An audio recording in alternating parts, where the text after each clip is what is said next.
Hello, my name is Barbara. I'm 26 years old, and I've been living in the house I inherited from my mom. It's a modest 3-bedroom, comfortable place filled with memories. My mom and I were incredibly close, and after she passed away 2 years ago, this house became my sanctuary. It's not just a house, it's a part of my mom's legacy. She left it to me in her will, and I've been living here alone since then. I pay all the bills and handle the upkeep myself, which gives me a sense of independence and pride.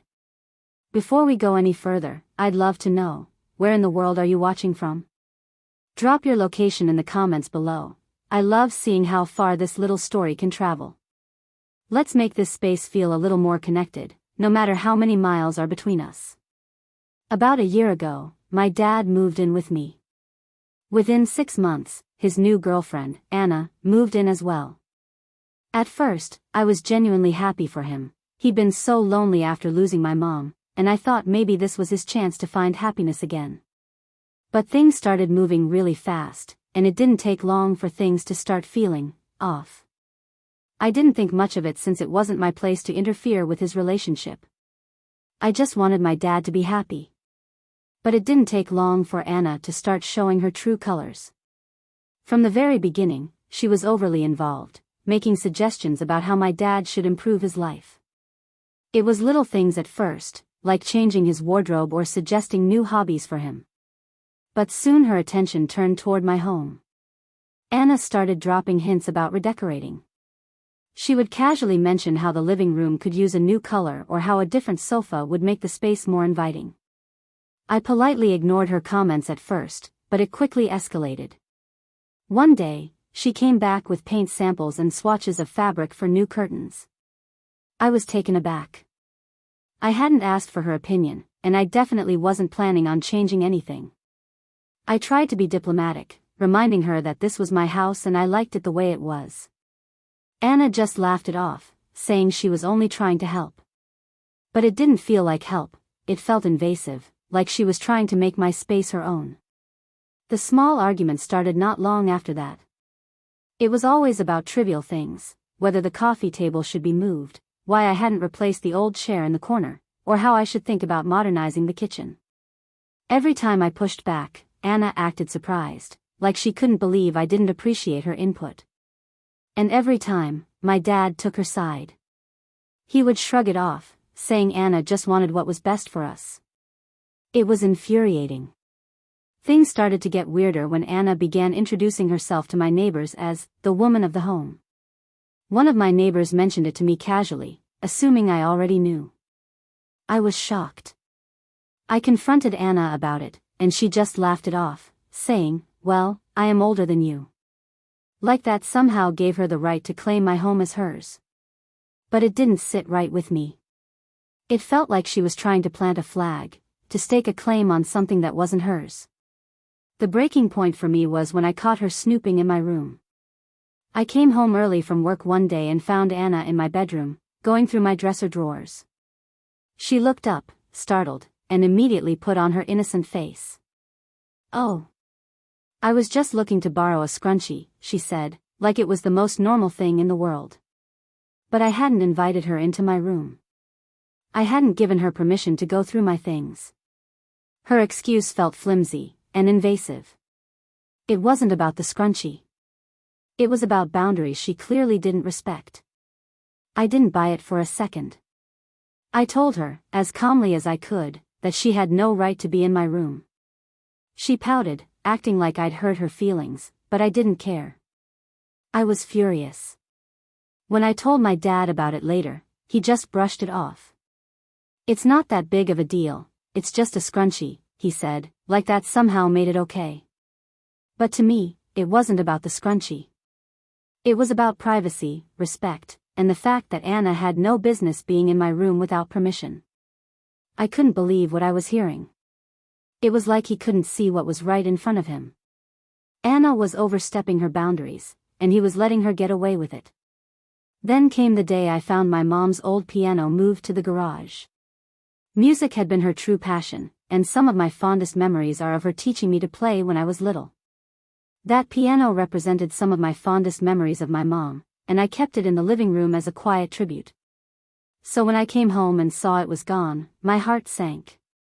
I found it shoved into the garage, covered with a tarp. I was livid. Anna acted like it was no big deal, saying it didn't fit with the new look she was planning for the living room. I snapped at her, reminding her that this was my house and that she didn't get to make those decisions. That led to a huge argument. Anna claimed that since she and my dad were together, the house should be considered theirs. I couldn't believe what I was hearing.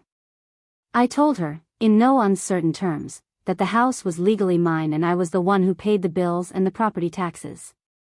My dad just stood there, looking confused, like he didn't understand what I was saying. It was as if he genuinely believed the house belonged to all of us now. Things escalated even further when Anna suggested that I should move out. She said it would be better for everyone if I gave them space to be a real family. I was stunned. She had only been in our lives for a year and she was already trying to push me out of my own home. That's when I realized I needed to set some boundaries, fast. I didn't know how far Anna was willing to go, but I had a sinking feeling that this was just the beginning. Then it happened. I got home from work one day and there was a white van parked outside the house with "Locksmith Services" written on the side. At first, I thought one of the neighbors was getting their locks changed, but as I walked up to my front door, I noticed a man fiddling with the lock, my lock. I asked the locksmith what he was doing, and he seemed a bit startled to see me. He said he was here to change the locks per Anna's request. I was stunned. Why would Anna be asking to change the locks on my house? I told the locksmith to stop immediately and that he didn't have permission to make any changes. He seemed confused but stopped working and stepped back. Just as I was about to call Anna, she came out of the house acting completely nonchalant. I asked her what was going on, and she gave me this sweet smile, saying she was just trying to make the house safer.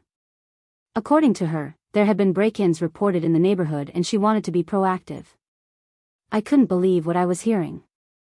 I pointed out that it wasn't her call to make and that she didn't have the right to change the locks without my permission. Anna's smile disappeared and she switched gears fast. She started getting defensive, saying she was only doing it for our safety and that I was being unreasonable. Right at that moment, my dad pulled into the driveway. He got out of the car looking confused when he saw the locksmith and us arguing on the porch. He asked what was happening, and before I could get a word in, Anna launched into her version of the story. She was almost crying, saying she was trying to protect us and that I was overreacting for no reason. My dad turned to me looking upset, like I was the one causing trouble. He started asking why I couldn't just trust Anna's judgment. It was the same pattern I'd seen before. He automatically took her side without even hearing me out. I took a deep breath, trying to stay calm, and explained that this was my house. Legally, only I had the right to make decisions like that, and I hadn't given any permission for the locks to be changed. I could see the moment of hesitation on my dad's face. He looked genuinely surprised, almost like he'd forgotten the house wasn't his. Anna must have noticed too, because she quickly jumped back in, accusing me of being controlling and trying to ruin their relationship. She even went as far as to say I was being ungrateful after everything she'd done to help around the house. I decided it was time to end this nonsense. I went inside, grabbed the property deed from my safe, and brought it out. I made them both read it, every line, with my name listed as the sole owner. My dad's face fell. I could see the confusion and realization wash over him.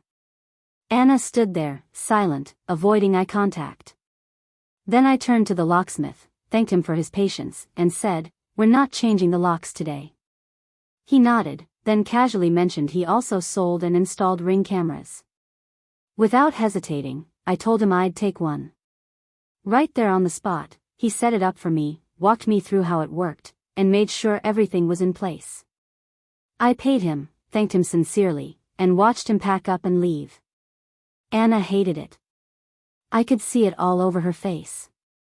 But I didn't care. I wasn't changing the locks, but I was securing my home. Even if I had to secure it from the people already living inside it. From those who smiled sweetly while slowly trying to take everything that wasn't theirs. From people like Anna. Once the locksmith was gone, her demeanor changed again. She dropped the victim act and got visibly angry. She started yelling, accusing me of being selfish and trying to destroy her relationship with my dad. She said I was making it impossible for them to feel like a real family in the house. It was almost laughable. I reminded her, as calmly as I could, that this wasn't her family home, it was my house, and she needed to respect that. For the first time, my dad didn't immediately jump to her defense. He stood there, looking lost and conflicted. It was like he was seeing the situation clearly for the first time. He didn't say anything, just stared at the ground while Anna kept ranting about how unfair I was being. Later that evening, my dad came to talk to me. It wasn't much of an apology, more like a mumbled acknowledgement that maybe things had gone too far. He said he didn't realize how serious the situation had become and that he'd try to talk to Anna about respecting boundaries. It was a weak attempt, but I could tell he was struggling, caught between me and Anna. Just when I thought things were calming down, I overheard a conversation between them later that night. Anna was telling my dad that I might be having some sort of mental health crisis and that he should consider taking control of the situation before I did something drastic. She was planting seeds of doubt, trying to make it seem like I was the problem, not her. That was the final straw for me. I realized Anna wasn't just overstepping, she was actively trying to manipulate the situation and turn my dad against me. I decided then and there that I needed to consult a lawyer. If she was bold enough to try and change the locks on my house, I had no idea what she might try next. This wasn't going to be just a matter of setting boundaries anymore. I needed to protect myself and the home my mom left me. Anna wasn't just overstepping, she was treating my house like it was hers. I decided to consult a lawyer to get some clarity on my rights and figure out the next steps. The lawyer was straightforward, since Anna wasn't on the deed, had never paid rent, and contributed nothing financially, she had no legal claim to stay. He advised me to serve her an eviction notice. It felt drastic, but after everything she'd pulled, it was the only way to regain control of my home. The next day, I came home from work with the eviction notice in hand. I could hear laughter from the living room as I walked in. Anna and my dad were sitting on the couch watching TV like everything was normal. I interrupted them, holding the eviction notice out. Anna's smile dropped immediately, and my dad looked up, confused. I calmly explained that this was an official eviction notice giving Anna 30 days to leave. Anna's reaction was immediate and explosive. She jumped up from the couch, screaming at me, saying I was trying to destroy their relationship and that I was heartless. She started crying, calling me every name in the book, while my dad just sat there, looking stunned. He finally stood up and tried to calm Anna down, but she was having a full-blown meltdown. She kept saying I was jealous and couldn't stand to see my dad happy. My dad turned to me, his face pleading, asking if I really wanted to go through with this. He said that serving an eviction notice would ruin everything, that it would destroy his relationship with Anna. I stayed firm. I reminded him that this was my house, and she had no right to be here after everything she'd done. That's when Anna pulled out her manipulation playbook. She started gaslighting me right in front of my dad, saying I had promised her she could live here. According to her, I'd said we'd all be a big happy family and that she could help make the house feel like a home again. My dad looked even more confused, like he was genuinely considering her words. The argument escalated quickly, and it wasn't long before my aunt, my mom's sister, called me. I don't know how, but word traveled fast. She was furious, not at me, but at my dad for allowing this situation to get so out of hand. My aunt has always been my rock, and she immediately offered her support, telling me to stand my ground and not let Anna manipulate the situation. Anna wasn't done yet. After her meltdown, she shifted gears again, threatening legal action. She claimed she had tenant rights and would fight the eviction in court. I could see the fear in my dad's eyes as she made these threats. He looked desperate, like he didn't know who to believe anymore. He begged me to find a compromise, to work something out so we could all live together in peace. It was heartbreaking to see him so defeated, but I knew I couldn't back down. I realized that Anna's case was weak. She had never paid rent, contributed to utilities, or even bought groceries. Legally, she was nothing more than a guest, and I had every right to evict her. The next morning, I overheard Anna talking to my dad in the kitchen. She was laying it on thick, telling him that I was punishing him for moving on after my mom's death, that I couldn't handle seeing him with another woman. She was twisting the narrative, making it sound like I was the one with the problem. My dad looked completely torn, like he was being pulled in two different directions. That was it for me. I walked into the kitchen and told my dad he needed to make a choice: support me, his daughter, or continue to let Anna manipulate and control our lives. I could see the pain on his face as he struggled to respond. He broke down crying, something I'd only ever seen once before, at Mom's funeral. He kept apologizing, saying he didn't know how things got this bad and that he felt trapped. Anna stood there watching us with a smug look on her face, like she knew she was winning. It took everything in me not to snap. Instead, I turned around and walked out of the room. I needed space to think. To breathe. I ended up posting on Reddit, asking for advice, because at this point, I genuinely didn't know if I was making the right choice. I was flooded with comments, messages of support, and people sharing similar stories about manipulative partners and toxic family dynamics. The support from strangers gave me the resolve I needed. I knew I wasn't crazy or being unreasonable. Anna had crossed the line too many times, and I wasn't going to let her get away with it anymore. I decided to move forward with the eviction process, no matter how ugly it got.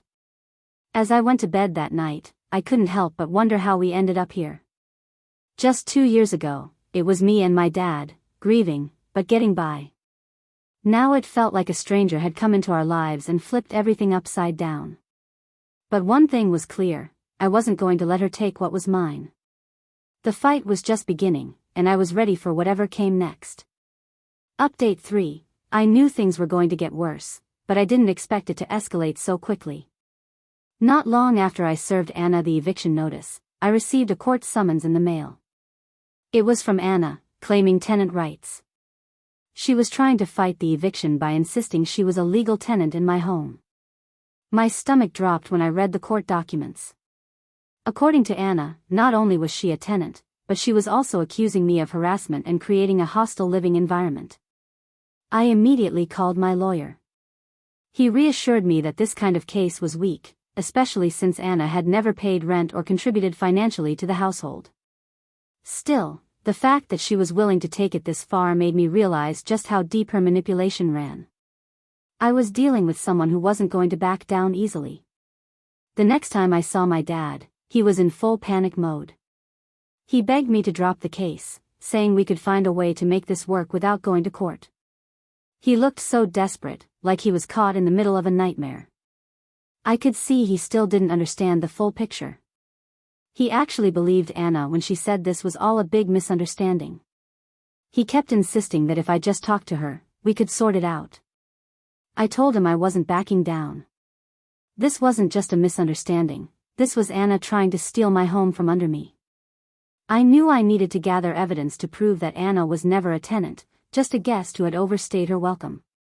I pulled up records of every utility bill, grocery receipt, and property tax payment from the last year. All in my name. All paid by me. There wasn't a single financial contribution from Anna. It was as clear-cut as it could get. But Anna wasn't giving up. She started spreading lies to my dad and other family members, claiming she had been paying bills under the table and that I was trying to cover it up. My dad seemed confused, like he didn't know what to believe anymore. Then my cousin called, furious. She had spoken to Anna and now believed I was mistreating a helpless woman. It was absurd, but Anna's tactics were working. She was manipulating everyone around her, painting herself as the victim. Thankfully, my aunt, my mom's sister, stepped in again. She's never trusted Anna, and when she heard what was happening, she called my cousin to set the record straight. My aunt has always been protective of me, especially after my mom passed away. She told everyone who would listen that Anna was lying and that I had every right to evict her. It felt good to have someone in my corner. The day of the court hearing arrived, and I was a bundle of nerves. I walked into the courtroom expecting Anna to look nervous, or at least uncomfortable, but she was sitting there with a smug smile on her face. She even had a lawyer with her, which took me by surprise. The confidence she carried made me wonder what kind of lies she was planning to tell. When the hearing began, Anna's argument quickly fell apart. Her lawyer tried to claim she had tenant rights, insisting the house had become her family home, even though she had only lived there for a year, and contributed nothing to it. She told the court she'd helped with groceries, bills, and even minor repairs, trying to paint herself as someone who had invested in the household. But when the judge asked for documentation, she had nothing. Not a receipt. Not a bank statement. Not even a text confirming she'd chipped in. Meanwhile, I presented records of every utility bill, grocery receipt, maintenance payment, and property tax, all in my name, all paid by me. I had everything neatly organized in a binder. The judge barely needed to flip through it to see the truth. Anna tried to push back, saying she had been promised a place in the home. That we were supposed to be a family. But again, she had no proof of that, just her word, which clearly wasn't enough. It didn't take long. The judge ruled in my favor. Her claim was dismissed, and the eviction order was upheld. She lost, miserably. For the first time in a long time, I felt a wave of relief wash over me.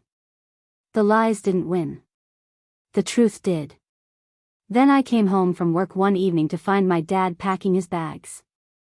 I stood there in the doorway, stunned, watching him shove clothes into a suitcase.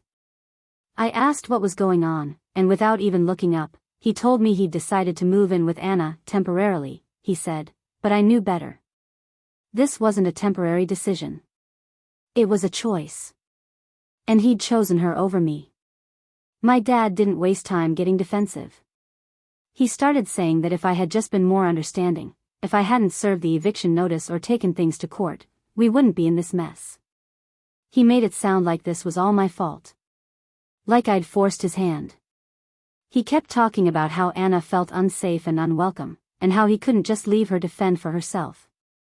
He was guilt-tripping me hard, and I couldn't believe what I was hearing. He was acting like I was the one tearing our family apart. I was too shocked to say much. I just watched as he zipped up his suitcase and carried it out to the car where Anna was waiting.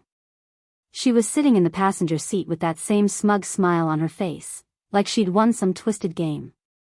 She didn't even try to hide her satisfaction as they drove away. My phone buzzed.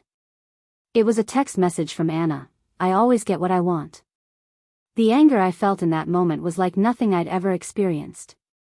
The news spread quickly through the family. My cousin called me, saying she'd heard my dad had moved out. Half the family was on my side, understanding why I'd evicted Anna in the first place. But the other half thought I'd been too harsh, that I should have let them stay and figured out a compromise. It was exhausting trying to defend my actions over and over again. It felt like I was losing not just my dad, but half of my family too. My aunt, thankfully, stayed in my corner. She invited me over for dinner that weekend. We sat in her kitchen, eating spaghetti and talking about everything that had happened. She told me I wasn't in the wrong, that Anna was manipulating my dad and that he was too blinded by his need for companionship to see it clearly. She even suggested family therapy, but I knew there was no way my dad would agree to it, not while he was under Anna's influence. I tried reaching out to my dad a few days later. I called him, hoping we could meet up and talk things through, just the two of us. He agreed to meet, but when I showed up at the cafe, Anna was there, sitting beside him like a guard dog. The entire conversation was pointless. Every time I tried to speak, Anna jumped in, twisting my words and making it seem like I was attacking them. My dad barely said a word. He just sat there, nodding along to whatever Anna said. It was like he wasn't even there. I left the cafe feeling more alone than ever. That night, I updated my Reddit post. The comments poured in, people telling me I'd done the right thing, that I needed to protect myself from Anna's toxicity. It was comforting to see strangers validating my experience, but it didn't make the situation any easier. My dad was still gone, and he'd chosen Anna over me. Without my dad around, the house felt different. It was quieter, but I also felt a strange sense of relief. I realized I had more financial freedom now. I wasn't supporting him and Anna anymore, and I could finally make decisions without anyone interfering. I started planning small renovations I'd wanted to do for years but had always put off. It was bittersweet taking steps forward without him. Then things took another turn. I found out that Anna had started a smear campaign against me on social media. She was posting about me, making vague comments about how she was being forced out of her home by a controlling, abusive family member. She didn't mention my name, but everyone knew who she was talking about. Friends and even distant relatives reached out, asking if everything was okay, hinting that they'd seen the posts. It was infuriating, but I decided not to engage. The last thing I wanted was a public argument Anna could twist in her favor. My aunt called me again and suggested something I hadn't considered before, going no contact with my dad for a while. She said it might be the only way to protect my mental health, to give me space to heal and move on from all the drama. It felt drastic, but after everything that had happened, I knew she was right. I made the decision that night. I blocked Anna's number and then called my dad. My voice was shaking a little, but I told him I needed time and space, that I couldn't keep fighting this battle anymore. There was a long pause on the other end. Finally, he spoke, his voice quieter than I'd ever heard it. "I understand," he said. I don't know how we got here." He sounded devastated, like he was losing a piece of himself. Then, in a rare moment of vulnerability, he added, "I'm sorry. I love you, you know that. But I love Anna too. I was hoping, maybe one day, you could accept her." I didn't say anything at first. I just listened to him breathe on the other end of the line, caught between two worlds. "I need to protect my peace," I said finally. "I hope someday you'll understand that." Then I ended the call. I've decided to focus on myself now. I've also started therapy, trying to work through the grief and betrayal. It's going to take time, but I'm ready to start moving forward. This is my home. My life. And I'm done letting Anna control it. After going no contact with my dad for a few weeks, I tried to focus on myself. But the more I thought about it, the more I couldn't shake the feeling that there was something off about Anna, something I hadn't figured out yet. I shared my suspicions on Reddit, and several users suggested I dig into Anna's past. One comment in particular caught my eye: check relationship forums. Manipulative people like this usually have a pattern. I decided to take their advice and spend an entire weekend doing an internet deep dive. I searched her full name, variations of it, and even some usernames I remembered seeing on her social media accounts. At first, nothing substantial came up, just a few inactive profiles. But then I hit the jackpot. I found a series of posts on an old relationship forum from several years ago. The stories were eerily familiar, posts from different users describing their experiences with a woman who sounded exactly like Anna. They mentioned a woman who moved in fast, became overly controlling, and manipulated her partners into believing they were the problem. One of the posts even talked about her trying to claim tenant rights in a house she never paid for. I couldn't believe what I was reading. The more I dug, the clearer it became: Anna had done this before. She had a pattern of targeting men who owned property or had some kind of financial stability. She'd swoop in, play the perfect partner, and then slowly take control until they were left isolated and doubting themselves. It was like reading a playbook of everything she'd done to my dad. Then I received a message from a man who claimed to be one of Anna's ex-boyfriends. He had seen my Reddit post and decided to reach out. He warned me that Anna was dangerous and had ruined his life. He said she had done the exact same thing to him, moved in quickly, manipulated his emotions, and even tried to take legal action when he attempted to end the relationship. He shared screenshots of their conversations and legal documents as proof. It was all there, in black and white. I knew I had to confront my dad with this information. But I wasn't sure it would make a difference. He'd been so under her spell that I didn't know if even hard evidence would be enough. I called my aunt and told her everything I'd found. She didn't hesitate. She said we needed to do this together, and that it was time for the truth to come out. We decided to confront them at a family gathering that weekend. When we arrived, most of the family was already there. Anna was sitting next to my dad, chatting like she didn't have a care in the world. I walked in with my aunt, feeling nervous, but ready. I asked everyone to gather around because there was something important I needed to share. I started with the posts I'd found on the relationship forum, reading aloud some of the stories from Anna's past victims. As I spoke, I watched Anna's face. At first, she looked amused, like she thought this was some kind of joke. But then I showed the messages from her ex-boyfriend. I held up my phone so everyone could see the screenshots. That's when her expression changed. Her confident smile disappeared. She started fidgeting, glancing at my dad like she was trying to figure out what to say. I didn't stop. I laid out everything I'd found, piece by piece, making sure everyone in the room could see the pattern of manipulation and deceit. My dad just sat there, his face pale, looking like he was in shock. I could see the moment the realization hit him, he was connecting the dots.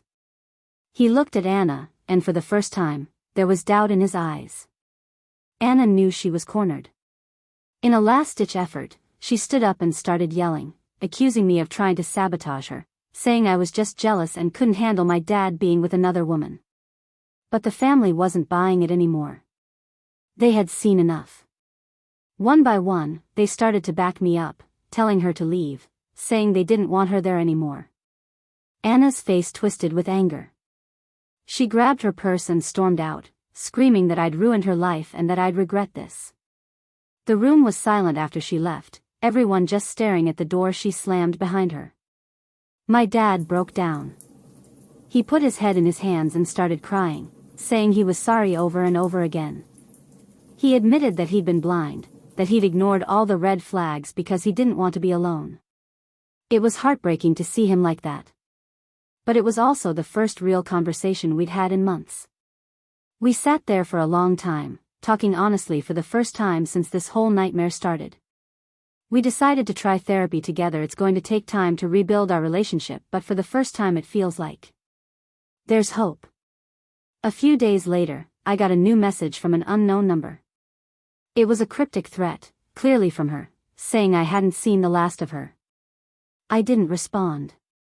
I just blocked that number too. I'm done playing her games. But I'm focusing on the future now. I've started making plans for the house, things I've been putting off for too long. I'm also starting to rebuild my relationship with my dad. It's not going to be easy, but we're taking it one step at a time. I'm just glad it's over, and that the truth finally came out. For anyone reading this, thank you for your support. It's been a roller coaster, but knowing I wasn't alone made all the difference. Here's to moving forward, and leaving the past behind. If you've ever felt like someone was trying to take over your life, your space, or rewrite your reality, please know you're not alone. Standing up for yourself, especially against manipulation from people close to you, can feel isolating and overwhelming. But your voice matters. Your boundaries matter. And your peace is worth protecting. That if you're going through something like this, where you're being gaslit, pushed out of your own home, or made to question your own instincts, I want you to know it's okay to say no. It's okay to reclaim your space. You don't owe anyone access to your life just because they're connected to someone you love. This was my mom's house. My sanctuary. And it took strength. I didn't know I had to defend it, but I'm proud I did. So if you're fighting a battle like this, whether it's with a toxic step-parent, an overstepping roommate, or anyone who makes you feel like a stranger in your own life, stay strong. Keep your records. Trust your gut. The truth will come through. And you deserve to live in peace. Thanks for listening to my story. If you found any part of this helpful or relatable, please feel free to share your thoughts or your own experiences in the comments. You never know who might need to hear it. Here's to setting boundaries, standing your ground, and finally getting your life, and your home, back.